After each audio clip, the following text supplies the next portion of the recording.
Hello दोस्तों, नमस्कार। कैसे हैं आप? मेरा नाम है वरुण धीमान और आप देख रहे हैं मेरा यूट्यूब चैनल। और आप सब अच्छे ही होंगे। काफ़ी दिन बाद आज मैं आपसे मिल रहा हूँ और आज मैं आपके लिए लेके आया हूँ एक मोटिवेशनल स्टोरी जो आप लोगों को भी शायद पसंद आने वाली है। लाइफ में हम कभी ना कभी डिमोटिवेट हो ही जाते हैं, और जो कि हमें होना तो नहीं चाहिए और होना भी कोई नहीं चाहता, लेकिन माइंडसेट उस टाइम ऐसा ही हो जाता है और हमारे चारों तरफ जब परेशानियां हो जाती हैं तो शायद हम घबरा जाते हैं। और मैंने एक स्टोरी पढ़ी थी आज, वेद अमृत नाम से एक पुस्तक आती थी बहुत पहले, और मैंने उसमें एक छोटा सा आर्टिकल था, वो मैंने पढ़ा था। मैंने सोचा कि आप लोगों के साथ में साझा करता हूँ, तो मैं वो कर रहा हूँ आपके साथ साझा। तो चलिए कहानी की शुरुआत करते हैं। होता क्या है, कहानी का नाम है धारा के अनुकूल। और कहानी को मैं शुरू करता हूँ। पहाड़ी नदी पार करने की कोशिश में एक बूढ़े साधक होते हैं जो कि पांव फिसल जाने के कारण और नदी के तेज धारा में बहने लगते हैं। होता क्या है, लेकिन उनके जो शिष्य होते हैं वो बदहवास उनके पीछे भागने लगते हैं और कुछ दूर जाकर नदी एक झरने में तब्दील हो रही होती है और घाटी में गिर रही होती है। ये सब देखने के बाद उनके शिष्य और ज़्यादा घबरा जाते हैं और पीछे भागने लगते हैं। उनको लगता है कि अब तो शायद गुरुजी का सब ही बरामद हो पाएगा, क्योंकि घाटी बहुत गहरी थी और झरना भी बहुत नीचे तक गिर रहा था। धार के साथ गुरुजी बहते चले जा रहे थे और उन्हें देखकर घबरा गए थे शिष्य सारे।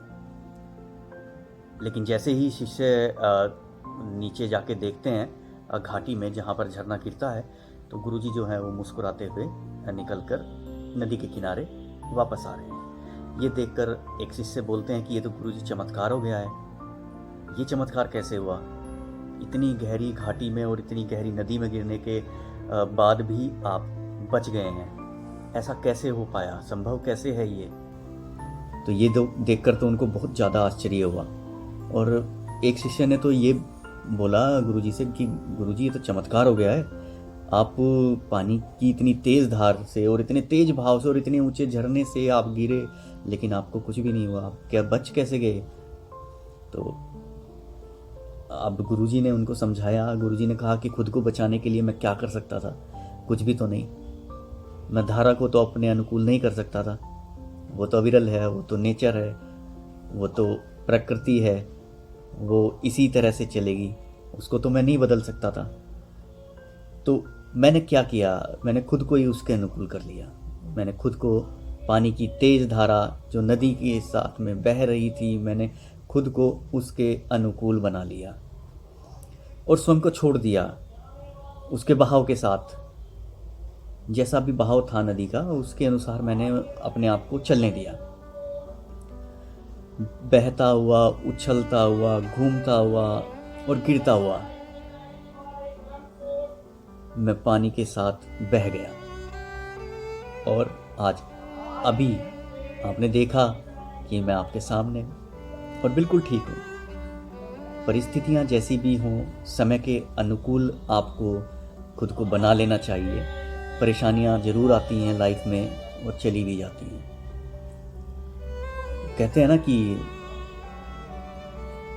जब आदमी का बुरा टाइम चल रहा होता है तो आदमी को ज़्यादा दुखी नहीं होना चाहिए। वैसे हो जाते हैं सब, मैं भी, सब हो जाते हैं, लेकिन दुखी इसलिए नहीं होना चाहिए क्योंकि दुख के बाद हमेशा सुख का ही नंबर आता है। और जब आदमी सुख का जीवन जी रहा होता है उस टाइम आदमी को बहुत संभल जाना चाहिए, क्योंकि ये जीवन का चक्र है। सुख के बाद हमेशा दुख आता है और दुख के बाद हमेशा सुख आता है। तो ये मोटिवेशनल स्टोरी मुझे लगा कि आपके साथ शेयर करनी चाहिए, इसलिए मैंने आपके साथ शेयर की है। आपको कैसी लगी स्टोरी? आपको कैसा लगा मेरा यूट्यूब चैनल? आप मुझे बताइएगा और कमेंट करके ज़रूर लाइक भी करिएगा चैनल को। अगर चैनल को करिएगा सब्सक्राइब और लाइक करिएगा वीडियो को अगर आपको वीडियो पसंद आई। चलिए अभी के लिए मैं आपको नमस्कार करता हूँ। मिलते हैं कुछ दिनों के बाद में एक नई वीडियो के साथ, एक नए ब्लॉग के साथ। ये छोटी सी स्टोरी थी जो मुझे आपसे साझा करनी थी, इसीलिए मैं आपसे साझा कर रहा हूँ और मुझे अच्छा लगा।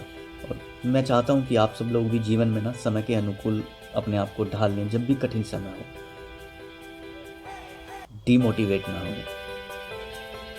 चलिए, बाय बाय, नमस्ते।